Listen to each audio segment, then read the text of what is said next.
Welcome to the Business Unscripted podcast. We're here to share real-life insights, practical strategies, and the honest lessons that we have learned from our own mistakes because, frankly, we have been in your shoes. So whether you need help with operations, accountability, financial knowledge, sales, or maybe just getting your mindset right, we are here, and this is the right spot for no-fluff conversations and tools that work. So grab your favorite cup of joe. Let's jump into the show. As they say, let's jump into the show, ladies and gentlemen. It's another amazing Friday morning.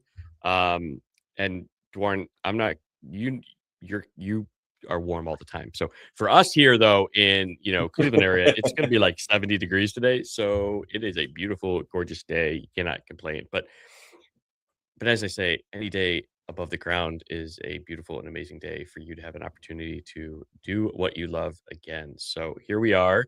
Hope everybody's having a great week. You're in the right spot. As we said kind of in the intro, we're here to talk business, different strategies, different experiences, obstacles that we've gone through in our businesses, how we've helped others overcome obstacles in their business as well. So if you're an aspiring business owner, or maybe you're a business owner and you're just looking to level up or just want some fun banter, like, you're in the right spot. So welcome back to another episode. We're at episode 51 now. And we're here every week, every Friday morning at 8:15 a.m. or sometimes a little bit later, depending on technical issues. But we're here live every single week, man. So it is amazing. Glad to be here. Hope you guys are having a great one. If you have questions, drop them down below. So we'll answer them live. So include them down below, and we'll get those updated for you. So Dwarren, Ben, thanks for joining me for another week, brother. How are you? Thanks, Dave. One more week, and we will after this, and we'll have hit the whole year. Isn't that incredible? Yeah, yeah. And actually, if we think about it, like, this is technically, I guess, like the year, because I had 1 week off where, because we had the baby. So this would have been episode 52, which would have been like a complete year of shows. But it does not seem like it has been 12 months since we kind of started this kind of journey together. So, but love it. It's Love it. interesting, isn't So it? It's a community. yeah, it It's goes like quick. anything. Just keep turning up every week and just keep chipping away at it. And look at us now. It's pretty incredible. I think we started, and we might have mentioned it last week. We weren't perfect. We didn't have any of this overlay stuff, and it just kind of was there. And I think as we said last week, don't wait for perfection. Like, Yeah. just get started. If you look back at anybody at their first trial or their first video or their first work meeting, etc., like, you're gonna suck. Like, and that's the point. You learn, oh, okay, we got to do a little bit differently. All right, we did this. Now you're going to learn again, and you're going to keep learning lessons. And that's the beauty of life. The beauty of business is that you continue to learn, and then as you learn, you make changes and you make improvements. Now, if you're not willing to make improvements, then it's maybe not in your best interest. But I don't know. What do you? I mean, what do you think? I mean, we're definitely still growing. We're still learning for sure. Oh, look, absolutely. I mean, it's like anything, right? You take one step forward, and every day just try and take another step forward, and eventually you'll get to the destination. I agree. You could sprint there, but it's like this was never about being famous for us. This was never about trying to reach millions of people. This is always about just reaching a few people and helping a few people that actually, our content helps and it connected to. So, and we, like you said last week, we were just doing this on a regular, and we're doing it before we even joined today again. Regular banter, catch up, what's happening during the week. And it's like, let's just go live and talk about this and share opinions and see what happens. And I'm like, yeah, sure, all right, let's do it. Didn't really think too much of it at the time. And yeah, over 50 episodes later, and look where we're at. Obviously, some people enjoy it. We get the comments. We've got some people that tune in, and we've got people coming and joining us on the podcast now and getting involved, which is great. So, yeah, it's fantastic to see. I'm glad we're able to reach people and help them. Love it. Well, I want to talk about a win. Well, it's not even my win. It's a client win, and you may be experiencing this in your business. You may be man, I want to raise my price. It's one of those things that a lot of people are so afraid of doing. However, it's needed if you want to make sure that you are profitable. And so I'm going to give an example. It's a client. They had a big sort of opportunity come at the end of a season last year, leading into this year. So it was kind of like a trial last year. They impressed. They met all the expectations, even exceeded a lot of them. But when we came to having the conversation this year of extending that and putting something more in depth in place, you really had to go through and understand, what are your costs? Like, what does this look like? And so many business owners want to jump to the conclusion of, well, this is like $200,000. It's going to be $300,000 to my business, because they look at top line, they look at gross revenue. Yeah. When in reality, that's not the important number. The important number is, what are you actually going to make gross profit? So after you pay all of your expenses. And so we went through a little exercise, and we won't get into the nitty gritty here, but at the end of the day, we determined that at the price of last year that he had done like the trial at, when we actually dove in and figured out what it's going to look like, he would have been losing money every instance of this job. And so it was really scary when we actually then projected out what the new rate needed to be. It was scary to him to be like, wow, I don't know if he's going to go for it. I don't know if they're going to go for it. And long story short, we kind of talked through the what to say, how to say it, the importance of explaining why there is an increase. You don't just go, oh, by the way, like, here's the price increase. No, you Yeah. explain it. And in this case, like, there was a legitimate reason why we needed to raise the price. We don't just say, oh, we just need to make our profit. Nobody cares. But there's a lot of other costs that have to be considered, that once you get an understanding of what that relationship looks like, you're now able to analyze that and put that in place.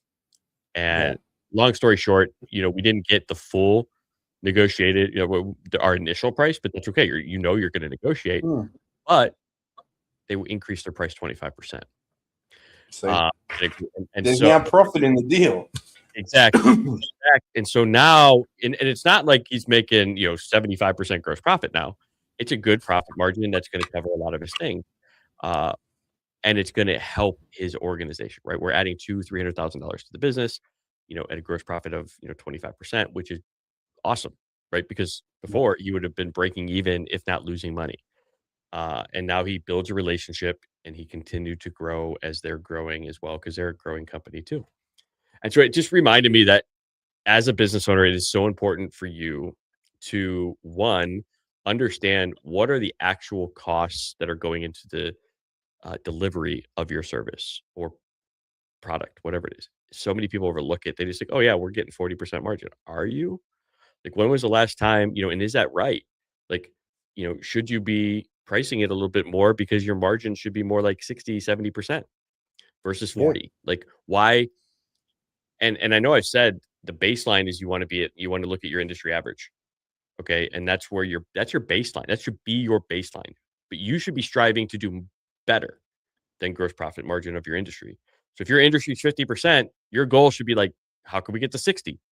How can we get to 70? You don't want to be mediocre. And so you have to No. think a little bit differently. Well, interesting. Like, a lot of the things, like, we found when we did this exercise 18 months to a year ago, was that we actually found that we've always forgot to factor in the extra staffing resources from the administrative side. These are real costs to the business, which we never factored into the profit margin on services that we were doing. We'd be like, oh no, we just need to, it's going to take this many dev hours, this many design hours, this is how many hours of me. Okay, cool, we're good. But we'd forget to factor in that someone's got to generate the invoices, someone's got to send the invoices, someone's got to, chase that invoice, somebody's got to make sure that, all these other processes are done in the back end as well. But a lot of Someone's that is supposed to be covered, right, in your gross profit margin. yeah. So, but I think If if I it's remember not high correctly, enough, right, it exactly. eats into it.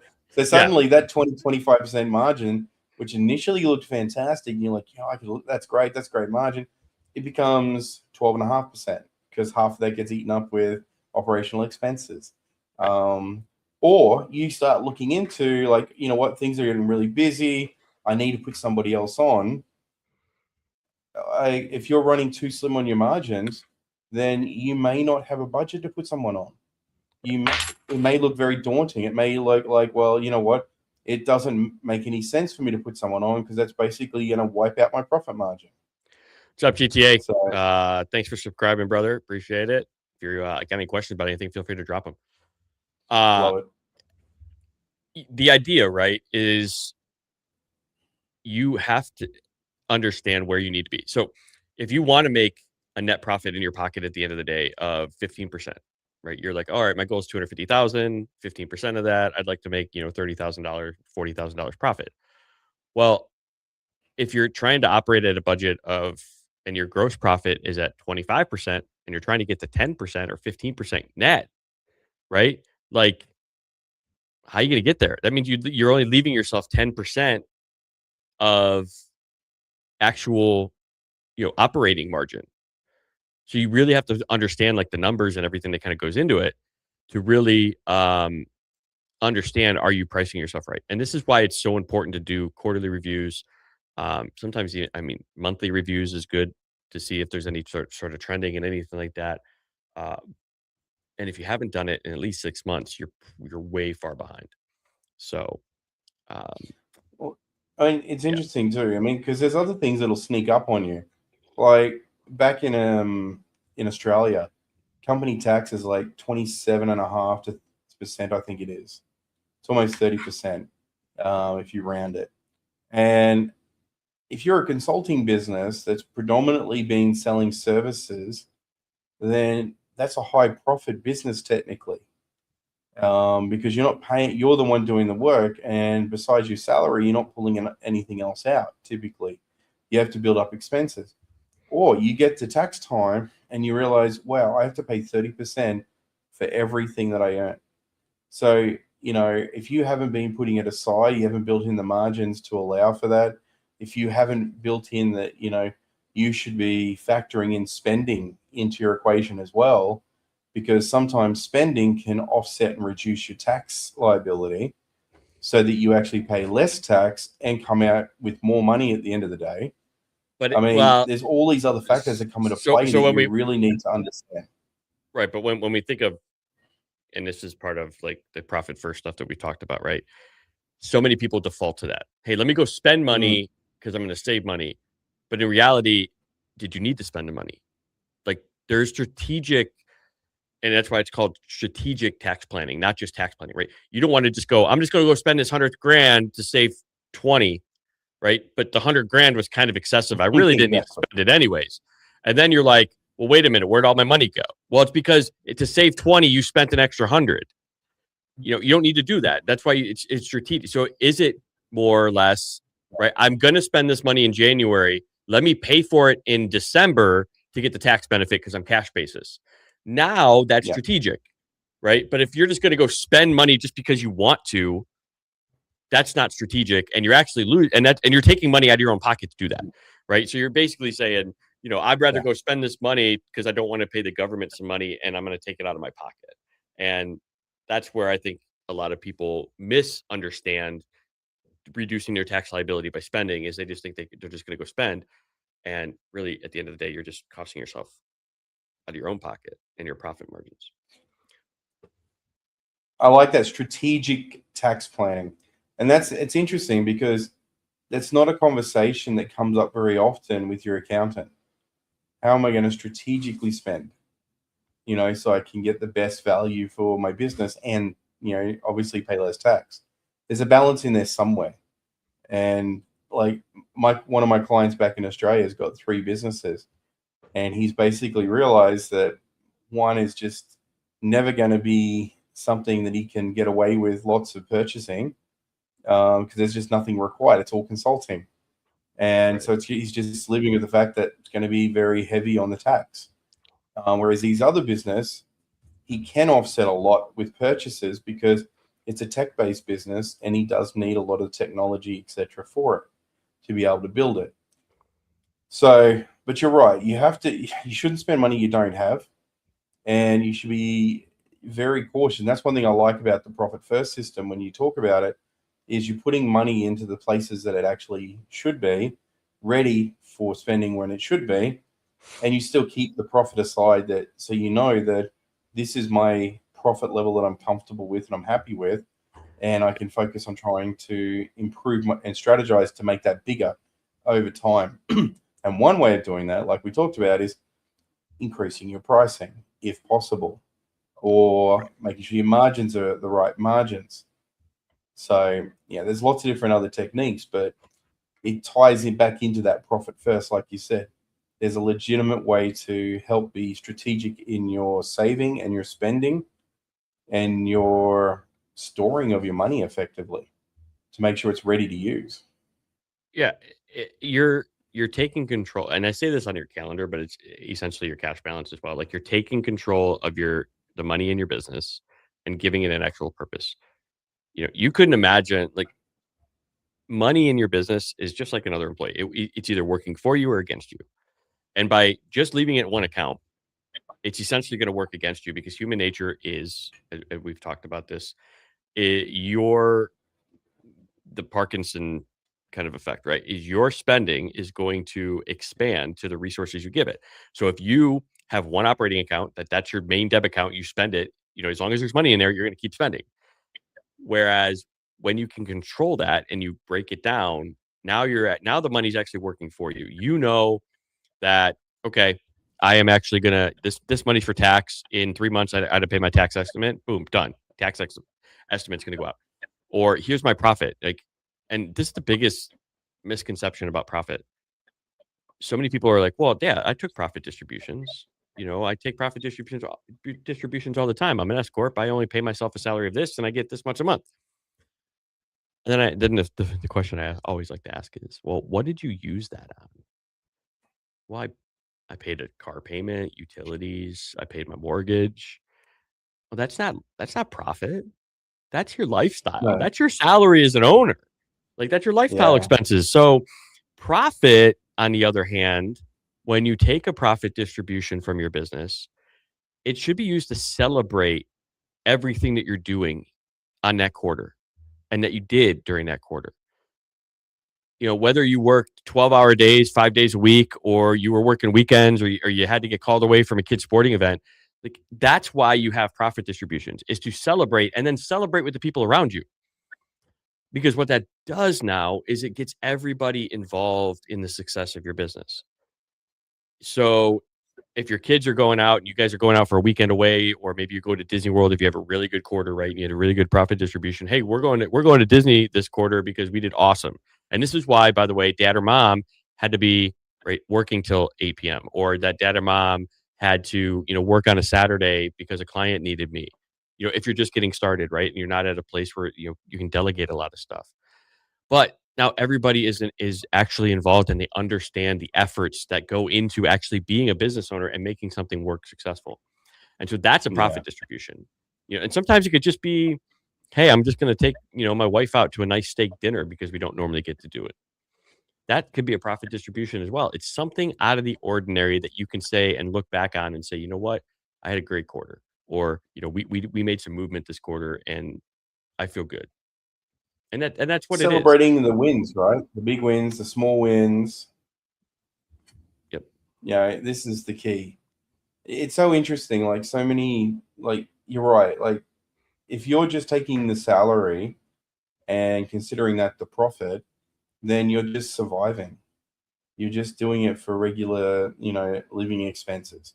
So Yep. yeah, if you live beyond your means, like, let's say, for example, you've got yourself a nice boat, and you've got yourself a couple of nice cars, and you have a beautiful big house with a mortgage, that might be what you want to spend your profits on.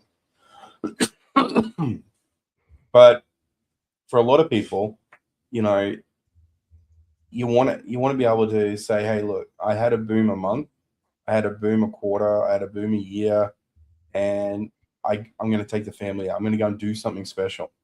I'm going to do Right. something that I really want to do. I'm going to go and get something nice for myself or for the family.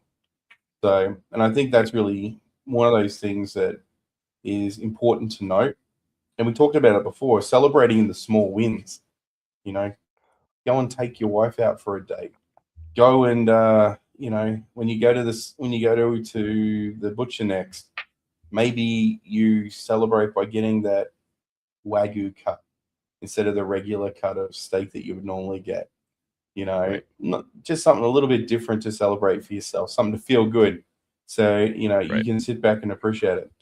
If you're a drinker, maybe get that, Sorry, no, we don't prank call on this podcast. No. Wrong podcast. Sorry. Diddy Combs. Maybe you might have changed your name too.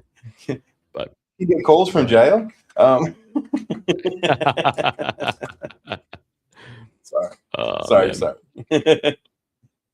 We digress.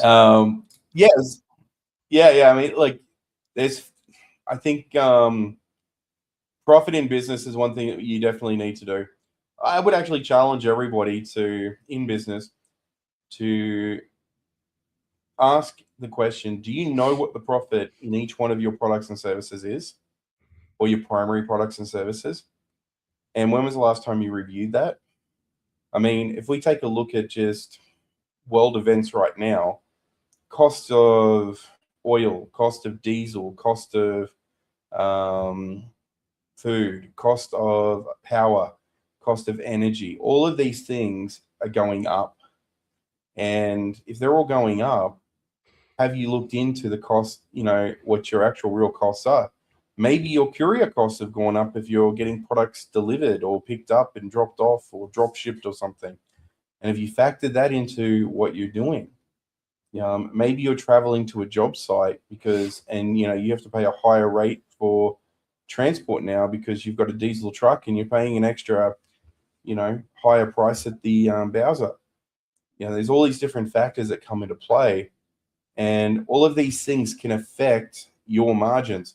So if you're not regularly checking those margins, then you've got a big problem. Like we talked about, I think a few weeks ago, one of my clients back in Australia, he hadn't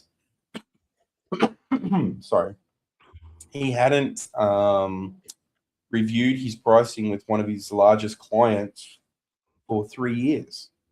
And when he finally said, look, I've got to do it, now he's got to jump through a pile of hoops to prove why it's got to go up, because his price increase is about 20% increase on what he was previously on.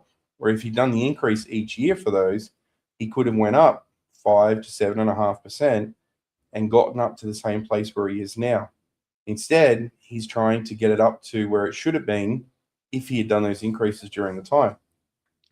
Right. He'd been asked by the client to hold back because they weren't in a position at the time to do it, but he's not in a position not to do it. So he's forced to do it. And they understand it, but they're asking for a lot of justification for it as well now, of course.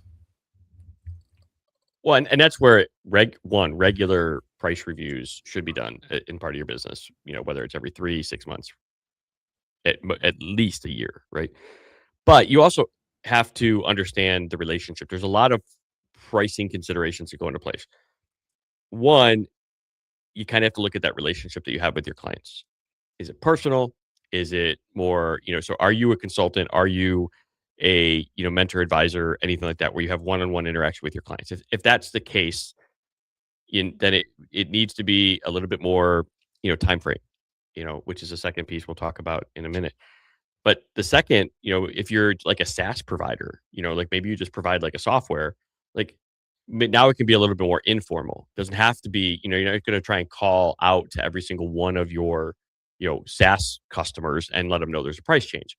But when it's a personal connection, now it needs to be a little bit more formal, a little bit more professional.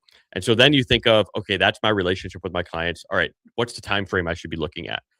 And so again, if it's a large price increase or there's an increase that, it's a more personal connection, you want to give them a little bit more time. So you don't want to just do it and spring it on. Oh, by the way, next time I invoice you, it's going to be a price increase. You probably want to do that like 60, 90 days out.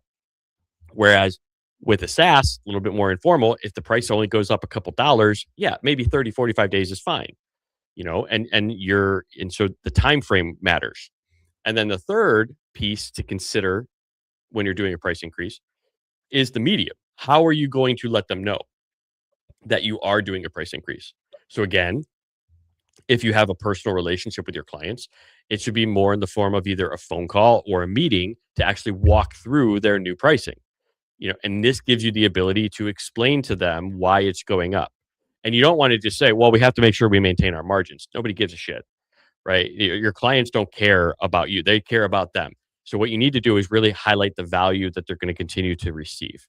Now, if it's somebody like your client there that said, well, we really can't afford a 20% price increase.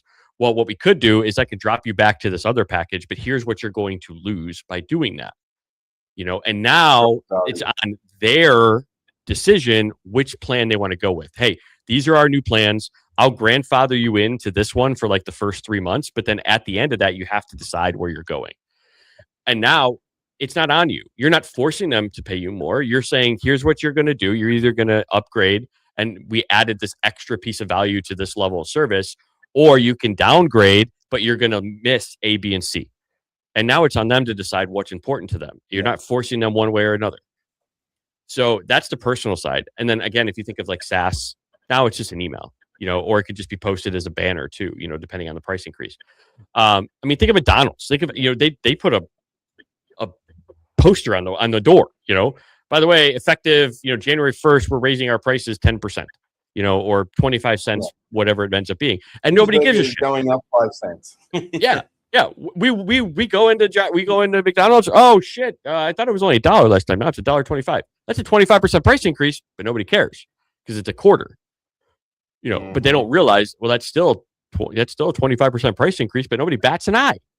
But in business, when you ask for a 5, 10, 15% price increase because your costs have gone up across the board, now it's like, oh my God, you're trying to rape me, right? You're trying to take, you're trying to, wreck me over the coals, whatever it ends up being, So the idea here is that, think of those are the three main things. One, what's your relationship with your clients? Two, what's the time frame that you want to give them to announce the price increase? And then three, what is the medium?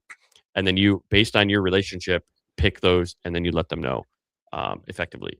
And then the biggest thing is if you are doing a big price increase, highlight the value. Like that's the biggest fourth piece is value.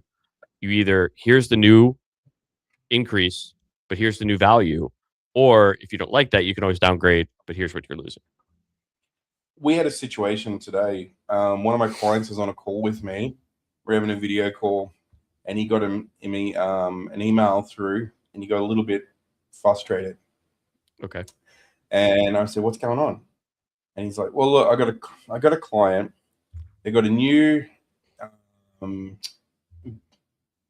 admin manager, business manager, who's running their business. Happened to be a veterinarian. And I'd previously spoken to the owners of the same business before about a website opportunity. So they're actually really nice people and very reasonable. And he had put their phone system in place recently, and they needed to set up their messages on hold. And they like 10 of them they needed to do for different purposes.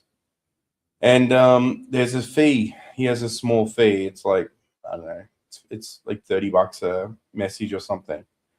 And there was pushback. He'd quoted like, "Oh, so it's going to be $30 a message, blah, blah, blah." This email came through while he was on the call with me, and it was like, "This is ridiculous. I don't know how you can justify these prices. I could go and get these from other places at much lower prices. I thought these should be included with what we're paying for our service." They're paying $99 a month for the service they're getting. So it's not like it's a very expensive service to start with. But it's reasonable. And he's getting all stroppy. And he's like, on the call, he's like, "Oh, I've got to reply to this. I'm so annoyed." And I said, "I'll tell you what, let me have a go."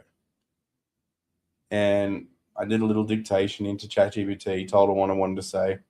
And I told it all of the steps that are required in order to get to where we need to be to deliver each one of those services for that $30. And outline that we're basically just covering the labor to do that for you. But you can get it for free if you like. We'll give you the instructions so you can do it yourself. And you're welcome to go and do it yourself and upload it yourself. And take it on yourself to do it. And that'll be free for you. He got an email back 4 hours later saying, all right, we'll go ahead and do it. Thank you. So there was an understanding at that point of what the value proposition was. And his initial reaction was like, emotion. And I'm like, no, just take the emotion out of it for a second. Let's focus purely on the value proposition that you bring to the table. Talk about that value proposition and see what. When did you hear that? Like, take a moment, let the emotion out of it. We must have had a recent. I don't know. What was that? That was like maybe a session a few weeks ago that we had. That was it's interesting, right? When two episodes ago, we talked about that. Yeah. That's it. And you're right. And you know what? Sometimes, in his case, he went and had lunch. And while he was off having lunch, I wrote this email and sent it to him. Said, "Here you go. You can use this if you need to." And he came back to me later on a call and goes, "Oh, that was great. They said they're going to go with it." He said, "I was going to go in a very different direction." I said, "I know you were going to go in a very different direction." And it's really important. And this isn't even when you're just like pricing increase, right? Because this was more or less like, hey, quote me on this job. And it is so important to highlight the value of what you're bringing. And you don't just say, here's what we're doing, here's the price. Far too many people, they don't understand what you do, no matter what you do. That, Dwarren, nobody really understands what goes into the back end of a website. Nobody understands what goes into an automation or a form or anything like that, right? A lot of people, they see it, they think, oh, that's got to be easy to make. It should only cost like X amount of dollars. And in their mind, they've already made that up before they even talk to you. But this is why it's so important to understand and break things down by the steps or the scale of the support that you're giving them. Because you need to build that value up in their mind. And like I love what you did there, right? Because it was like, hey, by the way, like, here's your options. Either here's what we're going to do. Here's all the value we're going to do. Here's everything that's got to go into it, the different steps that goes into it. Or I can give you, in part of your plan, I can give you the instructions and your team can go do it based on the level that you're at. Which one do you want to do? And of course, they made the decision of, well, we don't want to do it, right? We're going to offset it. Now, for a little suggestion for your buddy, you can share him this, right? Would be include a higher level of service that does include some of these things every quarter. So, maybe it's 150 or whatever a month, but they get one or two of these upgrades every quarter or updates that you can help them install. So I totally agree. In fact, it's interesting. We had a job I was quoting on today. And yeah, James, you're right. The emotion definitely comes into play. And, it is like a child for a lot of people. It is like you spend more time in your business working on it. And this is why a lot of founders struggle with scaling and growth and handing off responsibility to others, because you got to take the emotion out sometimes. Emotion got you to where you are. So you're, in some cases, so you're like holding on to that. But you're right. Thanks for the comment, James. But yeah, I had another situation today where I was quoting out a client, and one of the rebuttals that came through was like, we were offering a 30-day warranty on a project, software project that we were delivering. And they were like, oh, can we get 60 days? It takes us a little bit longer to get feedback in our company. And I'm like, well, no, because if I give you 60 days, it means I have to have those developers sitting there for 60 days. I factored in 30 on the original scope, not 60. Right. So here's what I can do for you. Rather than just say, no, I can't do it, we will offer you instead a alternative. Put it on retainer, and because you've got other projects to deal with, and then we can take care of that on the retainer. Or option B, we'll give you a maintenance agreement where we will basically fix those problems you have outside of the warranty period. Let us know which one suits you best. And these extra little steps is, you're not saying no. You're just saying, I can't do what you need. but here's an option that might work for you. Which one do you think is going to be the best solution for you? Right. And it was interesting because I've been playing around with this technique a lot this last week. I had another scenario where I went through, client asked for a discount on a website. It was like a 25% discount, which is fairly significant.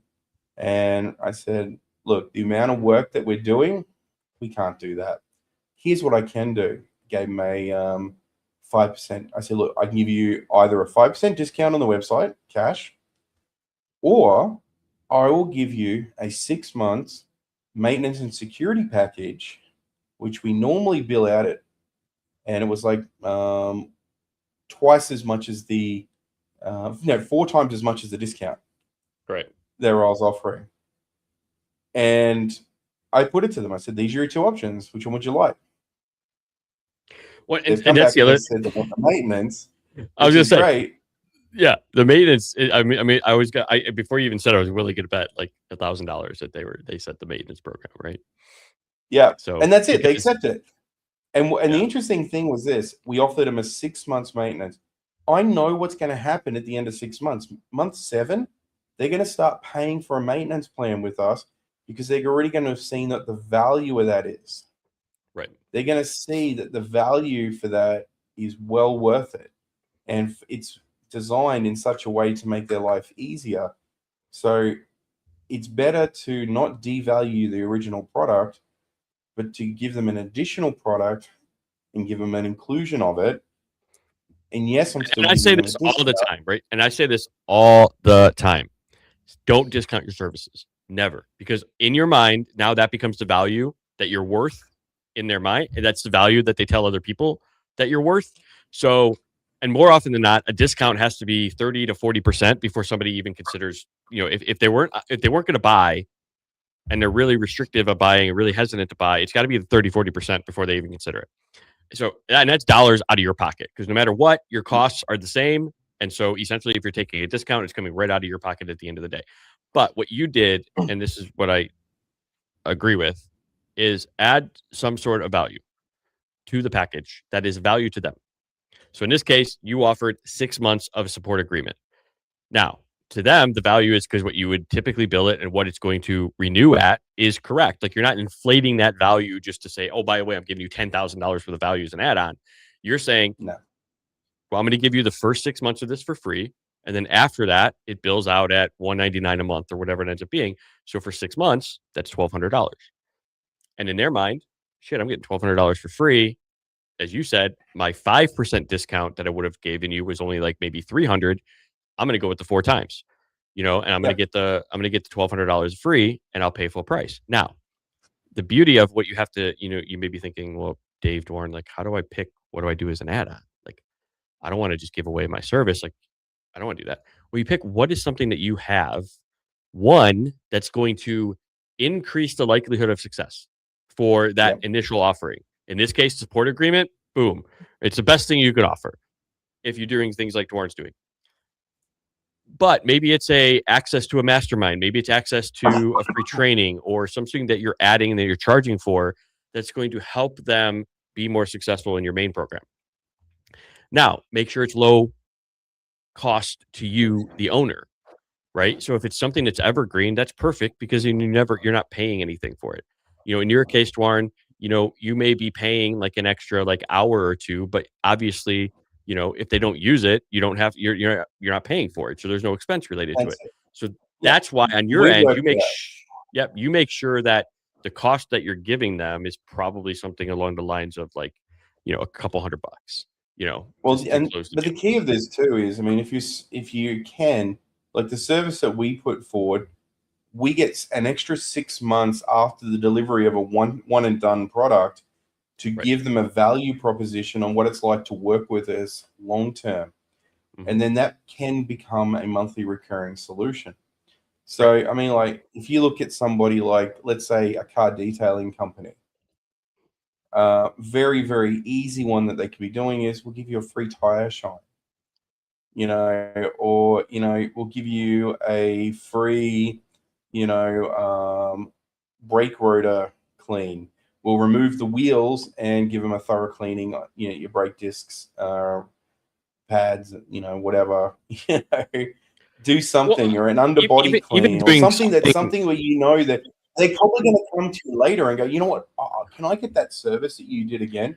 How much is that Right. normally? Oh, it's an extra $50. Can I get that? Can I add that onto my package? Sure, you can, because it's a Right. Or you value-added throw proposition. in They're like likely an to want you now. extra, yeah, you throw in like an extra like car wash or something. Like, hey, in 3 months I come Yeah, back and I'll wash it. I'm not going to detail it, right? But I'll wash it because you're staying top of mind. That's the whole idea, is that you're keeping yeah, them in front of you as the business, and then you're getting the opportunity to make that impact, build that relationship, and extend that relationship. So James said something here too. Easiest way to get out of the emotion is to get it written out, make it into a process and a system, which makes it objective. Have everything in production, base bidding, everything, and have it set up, um, set markups all in writing. And I think the idea here, and I've mentioned this because I actually helped another client do this, where they thought they were getting a specific margin on their jobs. We went back, we actually did a review process, and it found out that they were only getting about half of the margin that they thought they were getting. And so it's because everything was in their head. They were using an outdated number. They were using, they weren't including all their cost of goods sold. We turned it into a process. We built out an actual estimate form that now they fill in the actual numbers that go into their cost for each estimate.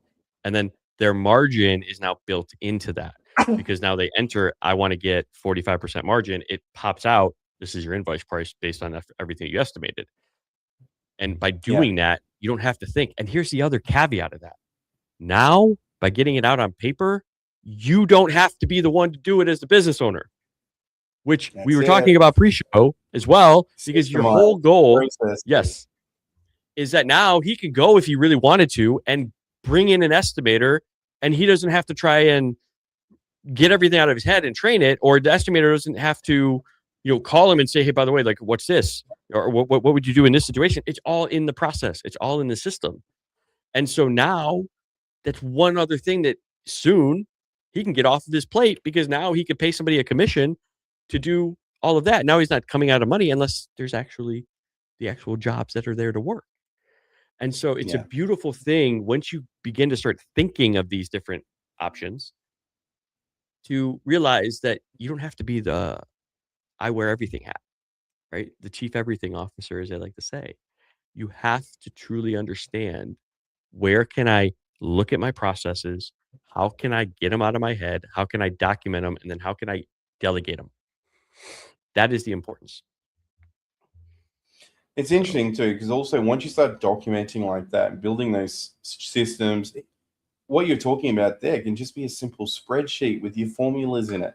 I've got a simple one yeah, that I built for outsourced staffing. I know based on how much I can charge a customer versus how much I can pay for a staff member and maintain my operational right. costs and profit margin that minimum profit margins I expect. But here's the People, once you've got that, you can build automations, you can build custom GPTs with that information and that formula in there. You can go over and build yourself a Google Gemini gem with the automation sitting in there, so that when you do have these scenarios, you can play it. I had one today. I had an outsourced technician who came in asking for more than what we'd originally budgeted for a client. But because I had my spreadsheet ready, I was able to look at my spreadsheet, work out based on what he's asking for to what that meant for an increase for the client, and say, look, that's what it actually equates to. right. And they were like, oh, okay, cool. And I was able to answer that on the fly rather than say, look, I'll get back to you. And you look so much more professional, and it looks like you're actually being very, when you've got those systems, you can be very accurate, and you're not guessing and going, oh shit, I was put on the spot. I just said a number and it was wrong. I mean, how many times have we done that? How many times have you been caught in the and you go and you put a number out and you go, oh man, I shouldn't have said that. I didn't factor in Right. this, and this. So Yeah. these I systems mean, are magic once you actually get them in place. and like you said, like, it's good to start with a spreadsheet, right? I'd rather you get up and running and do something in terms of like getting started on a spreadsheet. But you kind of highlighted it. There's so many other important steps after that, once, just because you sent an invoice doesn't mean it's the end and you just kind of let it go. you have to get out there, you have to follow up, Yeah. you have to, kind of see did they get a chance to review it? Are there any questions? And so as a business owner, you have to have these sort of systems in place, which is what we're building with him. He's got this estimator tool now, and then it automatically in his format, right? Because he used to do QuickBooks. Used to have to do the estimate, talk to the client, go back to QuickBooks, enter the estimate, send it to the client, then wait for the client to then approve it in QuickBooks, and then he would manually then turn it into an invoice. Well, think of all the time it goes into that, and by the way, QuickBooks, you're really limited in how you can format your estimates. So we're building right now for him to follow up on the estimate form, the actual whole flow. So now once he hits submit on the estimator, it's going to send an email to the client. Hey, by the way, fills in the document. Here's your estimate in his format. Here's your estimate. Either, click here to approve, let me know if you have, or, click here to, submit changes, or click here to decline. And then depending on how it responds and how they finalize it, now you can then go and have, okay, if they hit approve, it automatically creates an invoice, and then with that goes into the second piece, which is now you collect the deposit. But then there's follow-ups. So once you send it to them, you follow up in 24 hours, and then in 48 hours, you can ping yourself to say, hey, John Smith hasn't signed his contract. Go reach out to him. And then now you get pinged on your phone to then give a call to John and just check in. Hey, John, we sent you over that proposal you requested. Did you have any questions? You want to go over it together right now? Okay. And then now, you're pinging. And that's the biggest thing is you just stay in front of people. And then from there, you can follow up again. And then same thing with your invoices. And that's why having that process is good. Like the spreadsheet's great to start, but you also have to make sure Spreadsheet is just the tool that you use to help you get your margins right and make sure you don't miss out on anything that you need as a mandatory, especially if you've got products and services that can scale and you can just work on a number and then works out all the calculations in between. But you're right, you need a process. An SOP is so important, and it's such an underrated thing in business. The amount of times I sit with business owners, especially like tech companies, and you say, hey, look, so what's you're bringing on new outsourced staff. What's your SOPs you have in place? Oh, I don't have any. How? Well, we kind of like just do training sessions with them and they learn how to do it. There was one the other day. He brings on technicians, and for the first 6 months, they take along with him. He brings them everywhere. 6 months. He brings them with him for 6 months. Every day when he goes to site, what he does, everything. They mirror and they shadow. And I'm like, that's not scalable. He goes, I've got 2 guys and it's worked really well for them. And I'm like, okay, but you'll plateau at like 3 or 4 people. That's just not possible to keep expanding and growing like that. You can't offshore like that. You've got so many limitations. You can't do that and expand into other states and territories. You've got limitations with that sort of technique. Have you thought about just building out SOPs? Nah, it's easier for me this way. It's like, okay, cool. I'm not here to change you. I'm just curious about the technique you've employed to do it.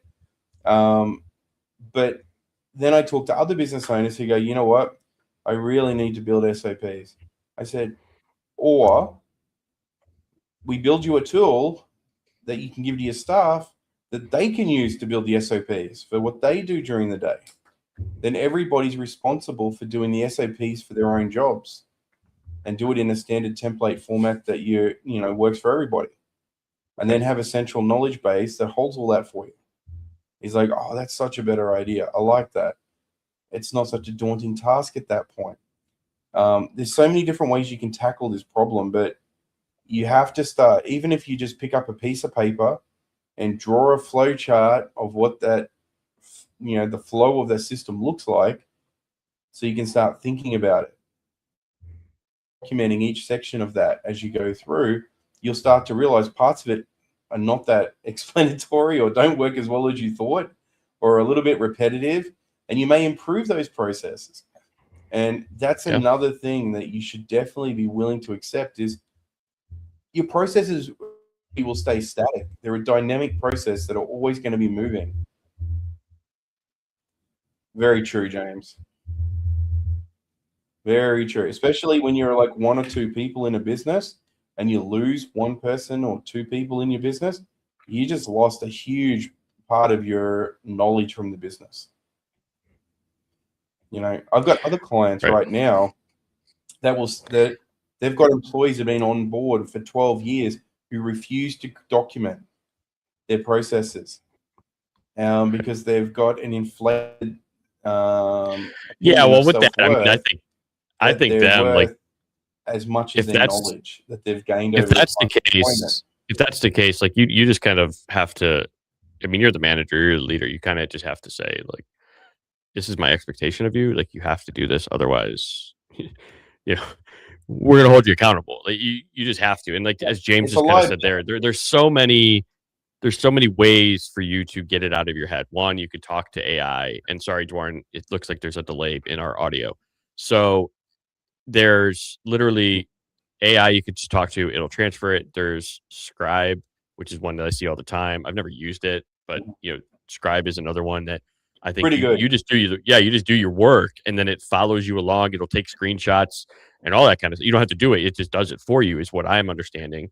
I only say it because I know I'm it's in the back of my mind to actually go and do it now that as we're growing and expanding as well. But you have to get it off, because otherwise you're still going to be the bottleneck. You're still going to be the person where everything stops at you. And if you don't do that, you don't break that pattern, you're setting yourself up for failure.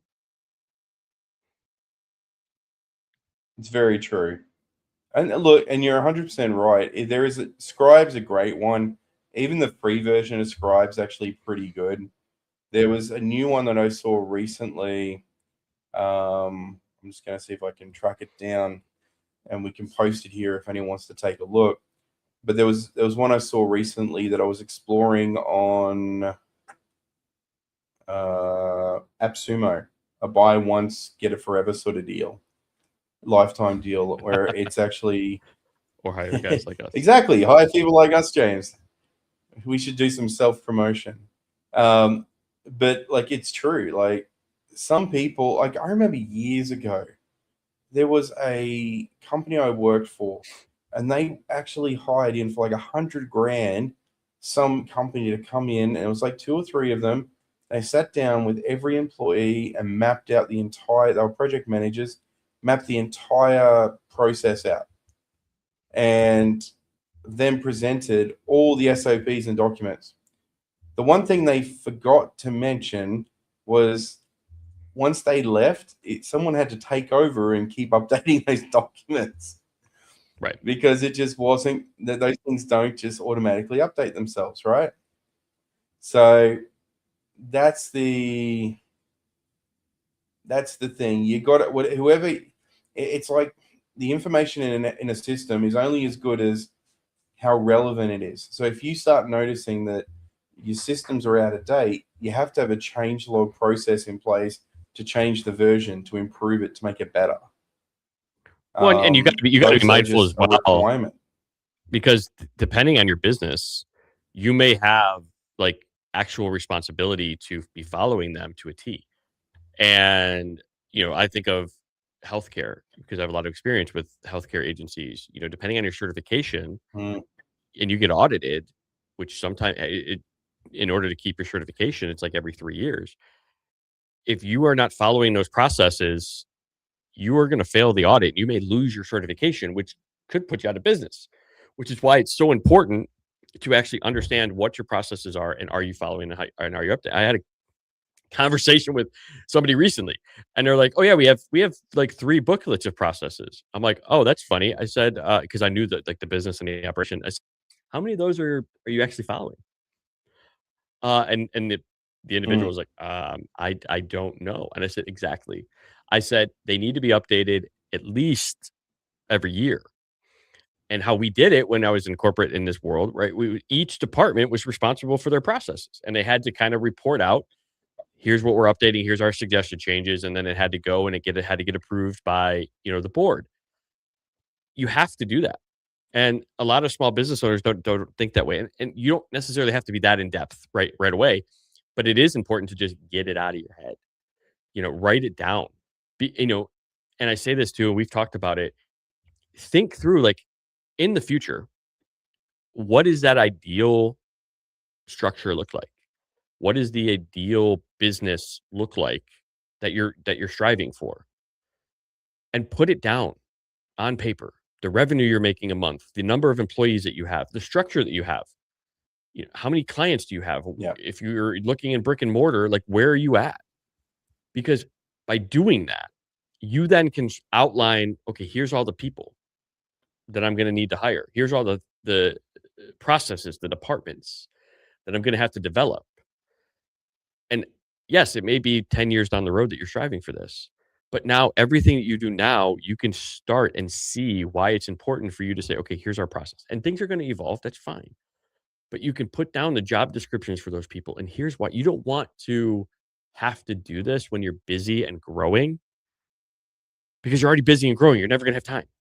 But now, if you're not where you want to be, right, and you're still growing for that and you're expanding, document that stuff now, because then it's going to be there. And the worst case is you just have to maybe just update it a little bit. Whereas if you have to start from scratch when you're already working 40, 50 hours a week to serve your clients, and now you're still growing and now you're trying to bring somebody on, when are you going to find the time to develop it then? You're not. So it's so important to kind of focus on this stuff now when you're smaller than wait till you're just like, oh, I'll just wait. I've heard this conversation. I'm sure you've heard it too. I'll just wait till I get bigger. Okay. Let me know how that goes. Yeah. And this is the thing, right? I mean, how many those booklets, like, we've all seen companies that have those booklets, they have the processes. Somebody's decided at some point that when new staffs come on board, that someone trains them, and it'll be like, oh, look, don't follow this process. This one's out of date. Oh, where's the new one? I'll just show you how it's done. If you've got that many processes in your business, you need booklets, then you probably need to revisit how many processes you have in your business anyway, and maybe just focus on just the core SOPs that you need and the core systems to run your business, because it sounds like you got a lot more systems than are probably needed. The last thing you want is for your staff to have to learn hundreds and hundreds and hundreds of systems to be able to do a job, because that's not going to be effective for anyone either. Exactly. Excuse me. Exactly. So, and yeah, I think it really all comes down to the individual. And I think we actually talked about it when James was on the show, is just start with one process. Just like we talked, just get started. Put it in your calendar.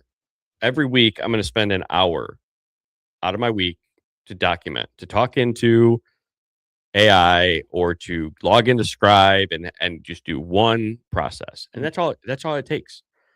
And then by the time you get done with it, you're going to realize in a couple months, you've got them all done, And so first thing would be plan it, go into AI and say, here's my plan of all the processes and everything that I need to get out of my head and document into a wiki or, a document library for growth.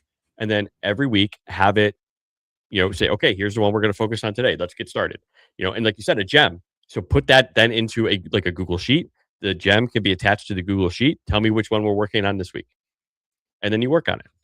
And you can even have, a reminder sent, or have, if you're on ClickUp, and which is what I use ClickUp, and I have my personal assistant. It can set and find times for me, find me an hour in my schedule this week to do it. So yeah, it's James. You're right. Exactly. As James says, you know how to eat an elephant? You just eat it one bite at a time. Just like you eat your steak or your chicken or whatever.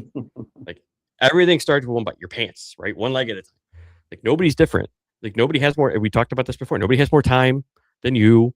Nobody is, a special circumstance. We all have our own scenarios. Like, essentially it's just an excuse. It's really just an excuse. If you're just like, oh, I just don't have time to do it. It's an excuse. I'm sorry. Like, I, I know it's just slap in the face for some people to hear it, but you know what? You have to hear it. And when I first got like full time and a coach, essentially got into coaching, and I hate the word coaching nowadays, but I used to be in the like, well, I'm just got to be really gentle and just like be really, kind of empathetic, and so, oh, okay, you didn't get that done. Well, let's just do it. We'll do it now. Well, fuck that. Like, I've made this shift. Like, dude, no, you need to do like, do you want to be successful or not? Because ultimately, if you're if you're going to be passive and you're just going to keep giving excuses, then we shouldn't be working together because you're not making strides. And ultimately, since making that shift, it took me about probably 9 months to figure this out, 9 to 12 months to figure this out. But people are way more successful now because they need that. That's why they're in this situation. So if that's you, and I call it the mirror moment, go look in the mirror. You can lie to Dwarn, you can lie to your spouse, you can lie to your employees about all the effort you're putting in, about all the lack of time you have, right? But you can't lie to yourself when you look in yourself in the mirror at the end of the day. If you look yourself in the mirror at the end of the day and you try to tell yourself, yeah, I did everything I could. Really? If you could lie to yourself, you might be a psychopath, but you can't. You know exactly what you did. Well, it's true, right? I mean, it's Yeah. like if you want to coach like you're in a little, a coach who treats you like you're in little league, that's that's just someone, coaching a team to have some fun. You get to college grade, high school grade, professional grades, you don't get coached the same way. They're not, Right. they're not as pleasant because they're telling it how it is, and you have to put in the effort. There's an expectation that you turn up and you put the effort in. It's not about just turning up and getting a participation award. If business was about turning up and getting a participation award, Everybody do it. guess what? Everyone be doing great. It's not. The ones who are successful are doing more behind the scenes than you'll ever know, or they've hired people to do a lot more work behind the scenes for them, and they've They built out the invested in the right places processes in the business. to make it work. Yep. Which is what we're Exactly. talking They about. built the processes. I mean, and if you want to understand businesses that have invested in processes, look at any software company and look at their knowledge base for their help desk systems. Those were not built for any other purpose other than making their life easier. These are the most commonly asked questions to reduce the amount of friction of using their product. They go and make a knowledge base so you can help yourself. These self-help tools are just them documenting their processes on how to do things with their tools. And why do they do it? Because it means that more people can do it themselves and take less stress off their staffing resources that they have to provide. These new AI support chatbots are designed in exactly the same way. They're designed to give you the answers as a user quickly and not rely on talking to a human that actually costs money. A significantly larger amount of money than an AI system is currently costing. So these are just systems that have been put in place. A lot of the times when you look at these businesses, you don't even realize how much time and investment's been put into these systems, or where they started with their systems. But what's typical is you get founders and business owners who just get so stressed out because they haven't systemized anything, or they've tried to systemize and it didn't work because they haven't found the best technique to systemize that works for them. There's not one size fits all system. You have to find the one that works for you. And it could be you just start telling someone else that works for you what to do and have them document it. Maybe that's your system. Maybe that's how it works. Correct.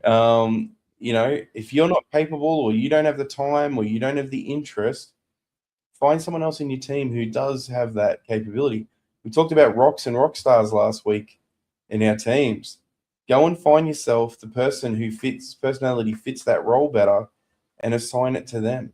someone who's going to, really appreciate that level of system implementation. Because you'll probably find that as you continue to grow your business, a lot of people are going to really thrive with systems, because it gives them the tools and the routines they need and the guardrails and the guidelines to deliver and, get the praise for doing a job well done.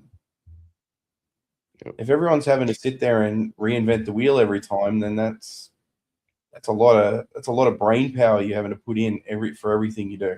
Well, that's why it's really important. We could we'll talk about this next time. So it's in terms of, right, you're really analyzing what you're doing, what the team's doing, and we'll get into that next week, and I'll make a note of that. But for this week, I mean, so we covered pricing, right? We covered kind of systematizing your process, everything in terms of that aspect, and I think we covered a lot. We're at our hour mark roughly. So for me, one, if you have questions on any of this, drop them down below. You can send it to, either one or, I or Dwarn's DM, however you're watching this, wherever you're watching this. But, down below, there's also a link. You can schedule a call. You can do any of this to kind of have a conversation to learn about your specific situation. And we'll answer those questions live, or we'll get an answer back to you in one way, shape, or form. But with that, Dwarn, what do you hope they take away from today's episode? What is something that high level that you hope they get a chance to kind of walk through and kind of maybe take away and implement in their business today? I think pick one thing in your business that would work better with a system, and then try and build the system, even if it's just drawing the system out on a piece of paper or explaining it to ChatGPT or any other AI platform, and ask it to help you build an SOP around it.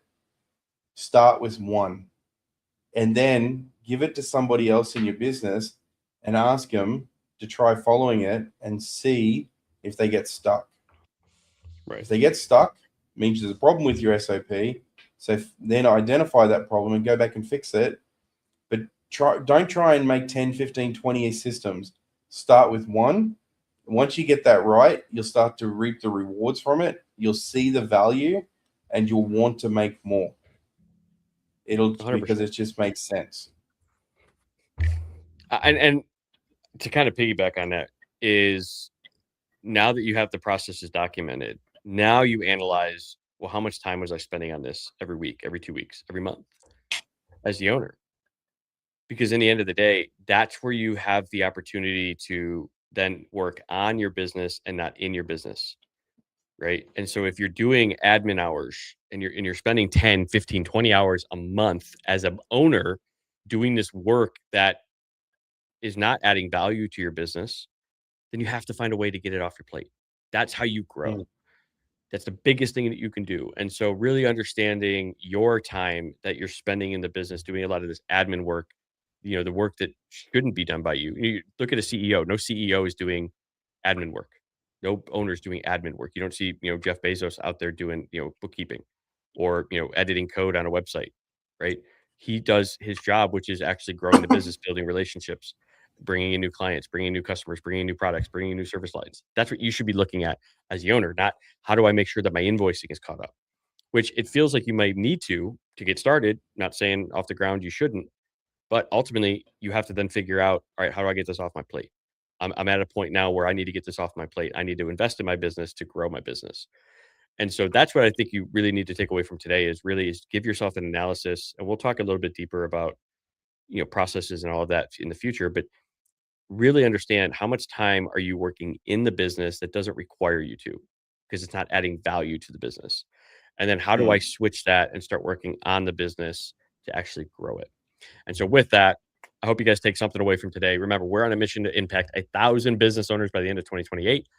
And we appreciate you being here. If you got a tidbit, maybe 1, 2, 10, I don't know, share this, like this video. Make sure you're doing all that fun algorithm stuff. Give it a like. Make sure you're subscribed to the channel so you get notified every time we go live. We go live, as we said, every Friday morning, 8:15 in the morning. We look forward to sharing our thoughts, our impacts, our ideas with you all. We're glad you're here. We love you. Hope you have a wonderful and amazing day. Dwarn, thanks for joining me again, and we'll see everybody. Thanks, Dad. We'll see everybody in the next one. Bye-bye. Take care, everyone.